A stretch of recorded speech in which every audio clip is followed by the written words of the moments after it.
দর্শক, এবারে কোরবানির পশুর হাটের খবর জানাতে চাই আপনাদের। ভোলা থেকে সহকর্মী এইচ.এম. জাকির আমাদের সাথে যুক্ত হয়েছেন এবং পাশাপাশি চাঁদপুর থেকে আছেন আল ইমরান শোভন। শুরুতেই জাকিরের কাছে জানতে চাই, কোরবানির পশুর হাটে ক্রেতাদের আনাগোনা কেমন? আর তো বেশি দিন বাকি নেই ঈদের।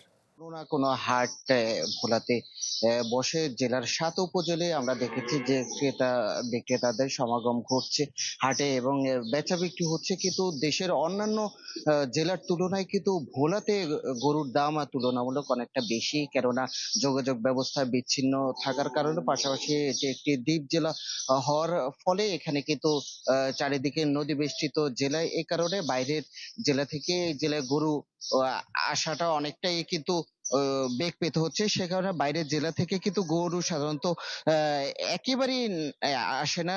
সেই কারণেই কিন্তু স্থানীয় বাজারে গরুর চাহিদা যেগুলো রয়েছে, তাতে করে ভোলার যে সকল গরু রয়েছে এগুলো সাধারণত যে খামারগুলো রয়েছে, সেই খামারে অধিকাংশ গরুই দেখা যাচ্ছে যে দুধের গরু। কিন্তু এর পাশাপাশি বাসাবাড়িতে মানুষ চর অঞ্চল সহ বিভিন্ন দুর্গম অঞ্চলে যে সকল গরুগুলো লালন পালন করছে সেগুলোই কিন্তু ভোলার হাট বাজারে বিক্রি হচ্ছে। তাতে করে দেশীয় প্রযুক্তিতে গরু লালন পালনের ফলে কাঁচা ঘাস, খৈল, ভুসি এই সকল খাদ্য দিয়ে ওই সকল গরুগুলো লালন পালন করার ফলে ওই সকল গরুর চাহিদাও পর্যাপ্ত বেশি দেখা যাচ্ছে এবং দামও অনেকটা বেশি।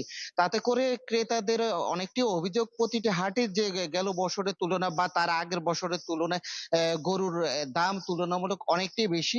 এতে করে ক্রেতা বিক্রেতা উভয়ের মধ্যে কিন্তু অনেকটা বাকবিতণ্ড আমরা দেখি এই দাম নিয়ে কষাকষির ফলে।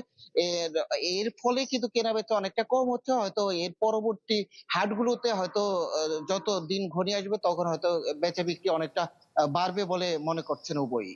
জাকির, আপনাকে ধন্যবাদ। এবারে শোভনের কাছে জানতে চাই, গত বছরের তুলনায় এবছর পশুর দাম কেমন দেখছেন? বাড়লো নাকি আগের মতোই আছে? আমি কি কিছু ধরেছি নাকি? আপুটা আপনাকে চেক আউট করছে। জাস্ট কুল থাকুন। এবারে যে গরু যে আপনি যে দামটি জানতে চাচ্ছেন, বলতে গেলে আসলে অনেকটা অপরিবর্তিত রয়েছে। কোরবানি ঈদে আমরা যে বিষয়টি সবচেয়ে লক্ষণীয় সেটা হচ্ছে বড় গরুর তুলনায় মাঝারি আকৃতির যে গরু রয়েছে সেটির প্রতি চাহিদাই সবসময় বেশি থাকে। আপনাকে জানিয়ে রাখি, কোরবানি ঈদকে ঘিরে চাঁদপুরে ইতিমধ্যে সকল ধরনের প্রস্তুতি সম্পন্ন করা হয়েছে। জেলার ২০০টিরই বেশি স্থানে এবার হাট বসবে। হাটে যাতে কোনো অনাকাঙ্ক্ষিত বা বিশৃঙ্খলা পরিবেশ সৃষ্টি না হয় সেজন্য প্রশাসনের পক্ষ থেকে সব ধরনের ব্যবস্থা নেওয়া হয়েছে। আপনাকে আরেকটা বিষয় জানিয়ে রাখি, চাঁদপুরে যে স্থানীয় খামার রয়েছে এই খামারের এইসব গরু দিয়ে চাঁদপুরের চাহিদা মেটে না, যার কারণে চাঁদপুরে যে পার্শ্ববর্তী যেসব জেলা রয়েছে বিশেষ করে চরাঞ্চল এবং উত্তরবঙ্গ থেকে খামারিদের যে গরু এখানে আমদানি করা হয় সেই গরু দিয়েই চাঁদপুরে চাহিদা মেটানো হয়। এই দূর দূরান্ত থেকে যেসব ব্যবসায়ী চাঁদপুরে গরু নিয়ে আসেন তাদের নিরাপত্তার জন্য প্রয়োজনীয় সকল ব্যবস্থা নিয়েছে। পাশাপাশি কোরবানিতে আরেকটি দেখা যায় যে জাল টাকার ছড়াছড়ি, এই জাল টাকা প্রতিরোধেও পুলিশ প্রশাসনের পক্ষ থেকে সকল ব্যবস্থা নিয়েছে। পাশাপাশি যারা দূর দূরান্ত থেকে গরু নিয়ে